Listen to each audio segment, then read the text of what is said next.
हमें कोई भी फॉरेन लैंग्वेज लर्न करना इतना डिफिकल्ट क्यों लगता है? कहीं पे भी जाओ, हिंदी के अलावा अगर कोई भी लैंग्वेज यूज हुई है या हमें अगर स्कूल में भी पढ़ने के लिए बोल दिया जाता है तो ऐसा लगता है कि कोई पहाड़ हमने उठा लिया है and it is really very tough. Yes it is. And very obvious reason, जिस लैंग्वेज को हम पैदा होने से लेकर अब तक बोलते आ रहे हैं वो हमारी मातृभाषा है, हमारी हिंदी है। लेकिन इंग्लिश हमें अपने प्रोफेशनल क्वालिटीज के लिए, अपनी इंडिपेंडेंस के लिए, अपने एक्सपोजर के लिए, अपनी लर्निंग्स के लिए, दुनिया में उड़ने के लिए हमें जरूरत होती है अलग फॉरेन लैंग्वेजेस की। That can be English, French, Spanish, German, any language. ये सारी लैंग्वेजेस आजकल स्कूल्स में पढ़ाई जा रही हैं और ये टफ लगती हैं क्योंकि हम इन्हें बचपन से बहुत ऑब्वियस तरीके से ना ही तो पढ़ते हैं और ना ही बोलते हैं। क्या चैलेंजेस हो सकते हैं, चलिए इन्हें समझते हैं और उनके सॉल्यूशंस भी। सबसे पहले तो हमें मौके नहीं मिलते। We face the lack of opportunity in learning foreign languages.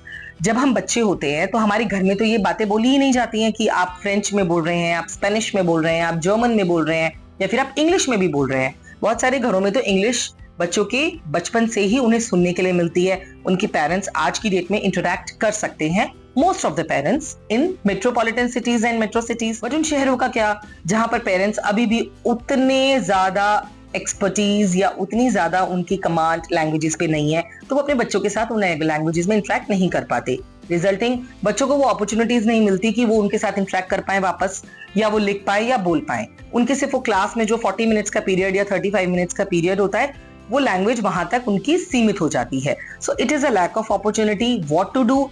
आपको एक्स्ट्रा टाइम निकालकर उस पर काम करना चाहिए। अपनी अपॉर्चुनिटीज बढ़ाइए। जो लोग इंग्लिश में बात कर सकते हैं उनसे ज्यादा बात करना शुरू कीजिए। So that can be the one solution. Next है वोकैबुलरी। ऑफ कोर्स जो लैंग्वेज ज्यादा सुनी नहीं गई, बोली नहीं गई, लिखी नहीं गई, उसकी वोकैबुलरी कहां से आएगी? तो उसके लिए ज्यादा रीड करिए, राइट करिए, listen to that foreign language. जो डायरेक्ट नेटिव स्पीकर्स हैं, अगर आप इंग्लिश के शोज देखते हैं, पॉडकास्ट देखते हैं, न्यूज देखते हैं, तो उनसे जो वर्ड्स आ रहे हैं वही आपकी वोकैबुलरी का एडिशन है। उन्हें नोट डाउन करिए, अपनी डिक्शनरी मेंटेन करिए and use those words in your sentences. अपने शीशे में खड़े होकर प्रैक्टिस कीजिए। मैं हमेशा बोलती हूँ कि यू और ऑल अलोन इज इनफ। आप अकेले भी होकर सब कुछ कर सकते हैं। So learn on your own. अगर आपको कोई पार्टनर मिल जाता है तो उससे अच्छी तो कोई बात ही नहीं है, but keep practising vocabulary of your next language. Cultural diversity, of course हमारे पास वो कल्चर नहीं है कि हम दूसरी लैंग्वेज में इतना ज्यादा इंटरेक्ट करें। सो उस कल्चर को आपको थ्रू द सोशल साइट्स, या कोई फ्रेंड्स हैं आपके उस कल्चर से, या फिर आप सोशल साइट्स पे जाकर या न्यूज में जाकर या फिर टीवी और उसके शोज के थ्रू, मूवीज के थ्रू उनके कल्चर को समझ सकते हैं।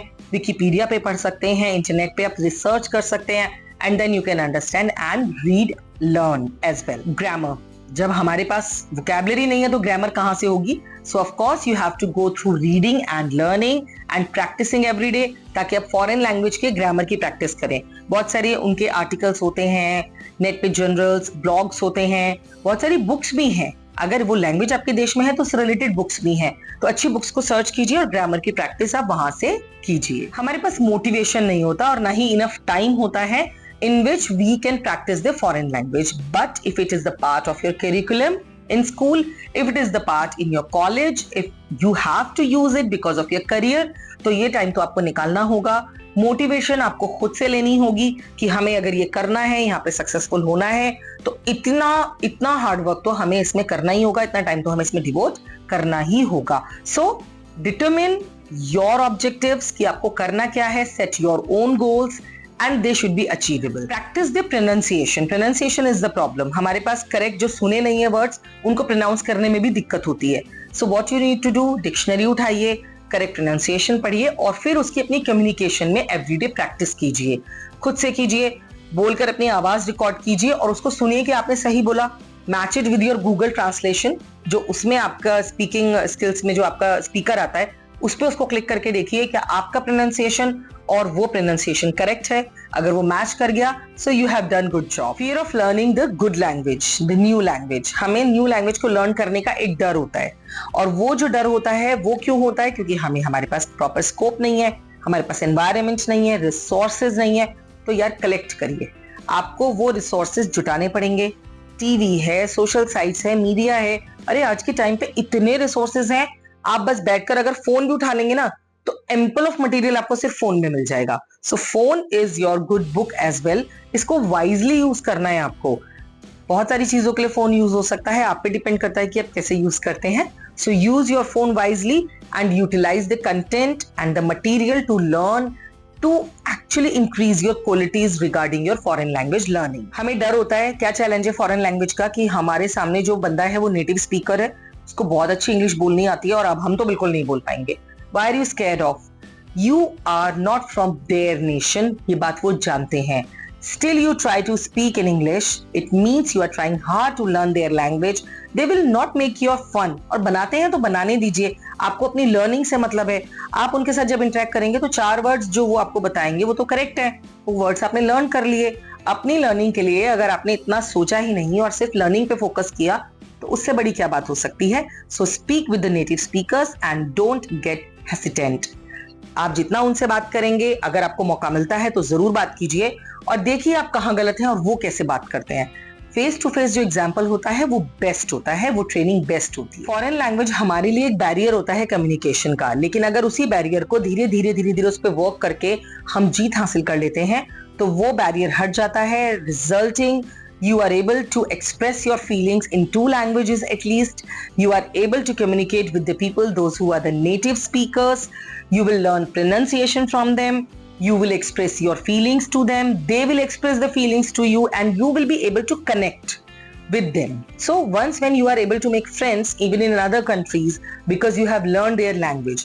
जब आप कभी बाहर जाते हैं तो have you noticed कि कई countries में लोग आपसे नमस्ते करते हैं, नमस्ते. So don't you feel like that they want to make you happy by using your language? Similarly, once you are using somebody else's language, they feel happy about it, that you are giving respect to the language, you want to learn that.